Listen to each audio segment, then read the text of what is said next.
យប់មួយក្មេងប្រុសម្នាក់បានឮសំឡេងដ៏សែនអាក្រក់គាត់ក៏បានចុះទៅក្រោមបានឃើញម្ដាយរបស់គាត់ត្រូវឃាតករម្នាក់ចាក់សម្លាប់យ៉ាងព្រៃផ្សៃ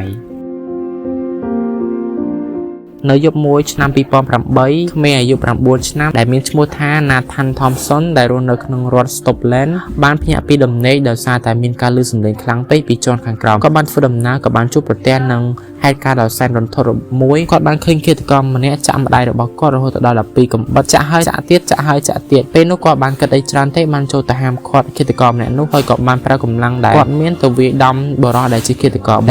រឃើញហើយក៏ខឹងនឹងក្មេងតូចនោះម្នាក់ខ្លាំងក៏បានក្រវ៉ាត់គាត់ទៅគៀនមកខាងនៅជិតទ្វារដែលបណ្ដាលឲ្យក្មេងតូចម្នាក់នោះឈាមច្រមុះក៏ដូចជាឈាមខាងលើច្រមុះក្មេងតូចដែលមានឈ្មោះថា Thompson ម្នាក់នោះមិនបានចោះចាញ់ក៏បានតស៊ូជាមួយនឹងម្ដាយរបស់គេរត់ទៅបន្តទៀតដែលរសល់កម្លាំងសេះសល់ប៉ុន្មានបានបញ្ចេញអស់ហើយពេលនោះម្ដាយរបស់គាត់បានខំប្រឹងដូចគ្នារត់ទៅជិតទ្វារហើយបើកទ្វារស្រែកហៅជំនួយពីអ្នកជិតខាងឲ្យទេទៅដឹងប៉ូលីសតែប្រហែលនាទីក្រោយមកទេប៉ូលីសបានបើកសារ៉េនឮដល់ជនល្មើសឮក៏ដឹងថាប៉ូលីសមកដល់ក៏បានរត់ខ្លួនបាត់ទៅប៉ូលីសបានទៅដល់បានឃើញកូននិងម្ដាយបានខ្សឹបប្រាប់គ្នាថាម្ដាយកុំទាន់ណាបិទភ្នែកអីរងចាំអ្នកជួយសង្គ្រោះមកជួយអ្នកម្ដាយសិនពេលនោះប៉ូលីសបានមកដល់ក៏បានភិនភាកូននោះពណ៌ពោពេញទៅដោយឈាមហើយនឹងទឹកថ្មីហូរមកលើថ្ពាល់មិនឈប់ចំពោះម្ដាយវិញត្រូវស្នាមកំបិតរហូតដល់12កំបិតចាក់នៅជុំវិញខ្លួនប្រាណរបស់គាត់ប្រហែលអាទិត្យក្រោយមកក្រសួងពាក់ព័ន្ធបានឃើញពីភាពក្លាហាននិងឆន្ទៈក៏ដូចជាស្មារតីដ៏មោះមុតជួយសង្គ្រោះម្ដាយដែលមានភាពក្លាហានពីក្មេងផងនោះបានទទួលបានសរសើរពី